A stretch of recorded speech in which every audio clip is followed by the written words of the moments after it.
የሚከፈለው ዋጋ ተከፍሎ አንድነቱ ይክሸፍ በሚል አገዛዙ እቅድ ማውጣቱ ተነገረ። አንድነቱ እንዳይሰምር ከፍተኛ ርብርብ መደረግ እንዳለበት ተወስኖ አቅጣጫ ተቀምጧል። በተለይም የፋኖ አንድነት በተጠናከረበት ጎንደርና ጎጃም ላይ ከተቻለ አመራሮችን እርስ በርስ ማመታታት ካልሆነም በቁጥጥር ስር ለማድረግ ልዩ ልዩ አቅጣጫዎችን በማስቀመጥ ኦፕሬሽኖችን ሊሰሩ በየአካባቢው ላይ ድሮን ቅኝት እያደረጉ እንደሆነ ተሰምቷል።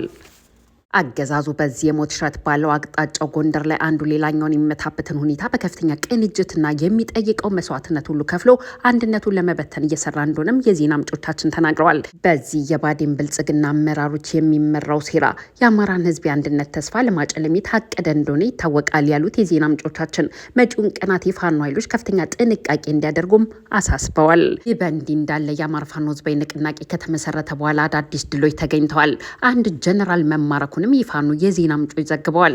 ተጠናክሮ በቀጠለው የህልውና ተጋድሎ ከአንድነቱ ማግስት በርካታ የአገዛዙ ሰራዊት ተመቷል።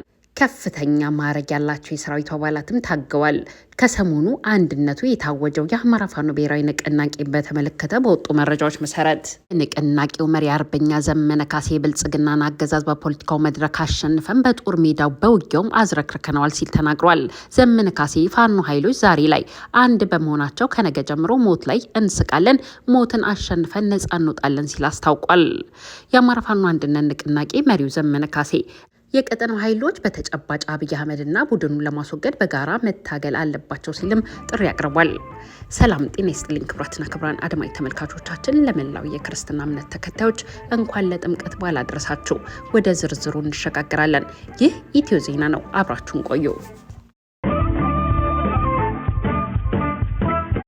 የአማራ ፋኖ ህዝባዊ ንቅናቄ መሪ አርበኛ ዘመነ ካሴ ለመላው የአማራ ህዝብ፣ ለመላው የኢትዮጵያ ህዝብ፣ ለመላው የፋኖ አባላትና አመራሮች እንኳን ለጥምቀት በዓል አደረሳችሁ ሲል በጀመረው በዚህ መግለጫው ላይ የአብይ አህመድ አገዛዝን ከስሩ ነቅሎ በማስወገድ የአማራን ህልውና በዘላቂነት ማረጋገጥና ሁሉም ኢትዮጵያውያን ወገኖች በፍትህ፣ በነጻነት፣ በኩልነት፣ በአንድነት የሚኖርባት ዲሞክራሲያዊ ዘመንን ማብሰር ከሆነው ዋናው ግባችን አንድ ጋት ርቆ አንድ ወሳኝ የግድ ቀድሞ መከናወን ያለበት መለስተኛ ግብ ነበረን። የአማራን ትግል መዋቅራዊ አንድነት ማረጋገጥ ከብዙ ጥረትና ጥበብ በኋላ ጥር 9 2018 ዓ.ም ይህን አሳክተናል። መላው የአማራ ህዝብ፣ መላው የአማራ ፋኖ አባላትና አመራሮች እንዲሁም መላው ኢትዮጵያውያን ወገናችን እንኳን ደስ አላችሁ፣ እንኳን ደስ ያለን።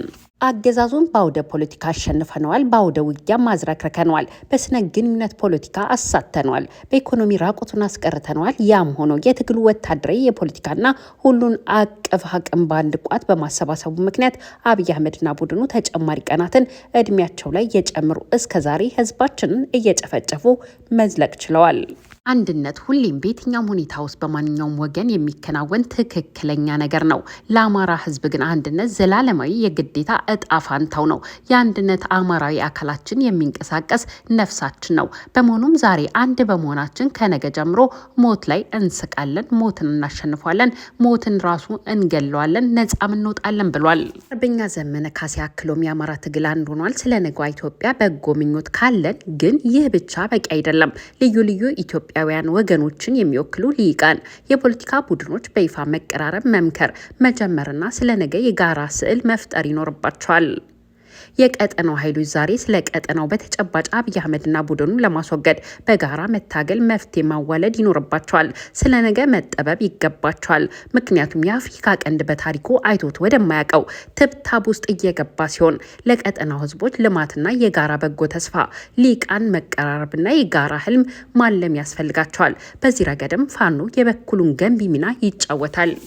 አክለውም አንድ ማህበረሰብ የሚወድቀው ሁሉም የማህበረሰቡ አባል መጥፎ ስለሆነ ሳይሆን በጎ ሰዎች የዳር ተመልካች ሲሆኑ ነው ይባላልና እነ በጎ በዚህ ትግል ውስጥ የምትችሉትን አድርጎ ቆሞ መመልከት፣ ቆሞ ከመሞት ውጭ ሌላ መፍትሄ የለውም ብለዋል።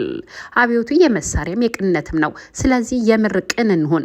ቀደምቶች ሞክረውት የጣላቸውን የክፋት፣ የተንኮል፣ የመጠፋፋትና የቅናት፣ የመጠላለፍ አዳላጭ መንገድ እንጸየፈው። በመደጋገፍ እንጂ በመጠላለፍ ዛሬም ማለፍ አይቻልምና ይህንን ድንቅና ለአማራ ህዝብ ከኦክሲጅን እኩል ያስፈልገው የነበረን አንድነት እንዲሳካ ማስተዋልን የሰጠን ጌታ እግዚአብሔር ይመስገን ብሏል። ይህ ቀን እንዲመጣ ሌት ተቀን የሰራችሁ የገፋፋችሁን፣ የመከራችሁን፣ የገሰጻችሁን፣ ስንደከም ያበረታችሁን የፋኖ አመራር አባላት በሙሉ በቅርብም በሩቅም ያላችሁ አማራዎችና ሌሎች ኢትዮጵያውያን ወገኖቻችንንም ከልብ እናመሰግናለን ብሏል በመግለጫው ዘመነ ካሴ። ከግለሰባዊ ሰዋዊ ጉጉት በፊት የአማራን ትግልና አንድነቱን አስቀድማችሁ ለኃላፊነት ከኔ ጓድ ይቅደም አንድነቱ ይረጋገጥ እንጂ ለእኔ የሚሰጠኝ ቦታ ትልቅ ጉዳይ አይደለም ያላችሁ ጀግኖች መሪዎች ታላቅነታችሁን ዛሬ ልባችን መዝግቦታል፣ ነገ ትውልድ ይኮራበታል በማለትም ጓዶቹን አሞካሽቷል። በተረፈ ከእጆች የሚጠናከር እንጂ ለደቂቃ እንኳን ወደ ኋላ የሚቀር ትግል የለምና በያለንበት እንበርታ፣ አሁን ሁሉም ወደ ስራ ይግባ ሲል መልካም የከተራና የጥምቀት በዓልን በማስመልከት ባስተላለፈው መግለጫ ላይ አርበኛ ዘመነ ካሴ መልእክቱን አስተላልፏል። ይህ በእንዲህ እንዳለ በአማራ ክልል በአገዛዙ ኃይሎችና በፋኖ ኃይሎች መካከል ተጠናክሮ በቀጠለው የህልውና ተጋድሎ 4 የመቶ አለቃ ማዕረግ ያላቸውን ጨምሮ 34 የአገዛዙ ኃይሎች መመታታቸውም ታውቋል። የአማራ ፋኖ ብሔራዊ ንቅናቄ ምስራቅ አማራ ቀጠና ሚኒሊክ ዕዝ ላስታ ጀነራል አሳምነው ጽጌ ኮር ክንፍ የሆነው ተከዜ ክፍለ ጦር ከጥር 8 እስከ ጥር 10 2018 ዓ.ም ድረስ ለተከታታይ 3 ቀናት ከአገዛዙ ኃይሎች ጋር ባደረገው እላስጨራሽ ተጋድሎ የላስታ ሰንሰለታማ ተራሮች ላይ ከፍተኛ ጀብድ መፈጸማቸው ተነግሯል። የአገዛዙ ኃይል በሜካናይዝድ የታገዘ በመድፍ በ107 በዙ 23 አየር መቃወሚያ በሞርታር 120 በሞርታር 82 ታግዞ ከላስታ ወረዳ ኩልመስክ ዙዋባ ኪዳነ ምሕረትና ከገነተ ማርያም ቻይና ካምፕ ቀጭን አበባ አድርባይ ድረስ ያካለለ አውደ ውጊያ ያደረገ ሲሆን በፋኖ ኃይሎች ከፍተኛ ኪሳራን ማስተናገዱም ተነግሯል። በዚህ አውደ ውጊያ 4 የመቶ አለቃ ማዕረግ ያላቸው አመራሮችን ጨምሮ በርካታ ያገዛዙ ኃይሎች መመታታቸውም ታውቋል።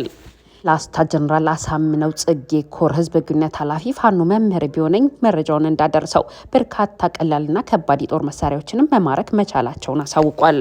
በሌላ ዜናም የሚከፈለው ዋጋ ተከፍሎ አንድነቱ ይክሸፍ በሚል አገዛዙ እቅድ ማውጣቱ ተነግሯል። አንድነቱ እንዳይሰምር ከፍተኛ ርብርብ መደረግ እንዳለበት ተወስኖ አቅጣጫ ተሰጥቷል። በተለይ የፋኖ አንድነት በተጠናከረበት ጎንደርና ጎጃም ላይ ከተቻለ አመራሮችን እርስ በርስ ማመታታት ካልሆነም በቁጥጥር ስር ለማድረግ ልዩ ልዩ አቅጣጫዎችን በማስቀመጥ ኦፕሬሽኖችን ሊሰሩ በየአካባቢው የድሮን ቅኝት እያደረጉ እንደሆነም ተሰምቷል። አገዛዙ በዚህ የሞት ሽረት ባለው አቅጣጫው ጎንደር ላይ አንዱ ሌላኛውን የሚመታበትን ሁኔታ በከፍተኛ ቅንጅትና የሚጠይቀው መስዋዕትነት ሁሉ ከፍሎ አንድነቱን ለመበተን እየሰራ እንደሚገኝም የዜና ምንጮቻችን ተናግረዋል። የባዴን ብልጽግና አመራሮች በሚመሩት በዚህ ሴራ የአማራን ሕዝብ የአንድነት ተስፋ ለማጨለም የታቀደ እንደሆነ ይታወቃል ያሉት የዜና ምንጮቻችን መጪዎቹን ቀናት የፋኖ ኃይሎች ከፍተኛ ጥንቃቄ እንዲያደርጉም አሳስበዋል። ውድና የተከበራችሁ አድማጭ ተመልካቾቻችን እኛም ያዝናችሁ አጫጭር መረጃዎች እነዚህን ይመስሉ ነበረ። ወዳችሁና ፈቅዳችሁ ስላዳመጣችሁን ከልብ አመሰግናለሁ። ለቤታችን አዲስ ከሆናችሁ ሰብስክራይብ፣ ላይክና ሼር በማድረግ ቤተሰብ እንድትሆኑን በትህትና በመጠየቅ እሰናበታለሁ። ሰላም ለኢትዮጵያ፣ ሰላም ለሰው ልጆች ሁሉ ይሁን። በያላችሁበት የዓለም ዳርቻ ሰላማችሁ ይብዛ። የሀገሬ ልጆች ሻሎም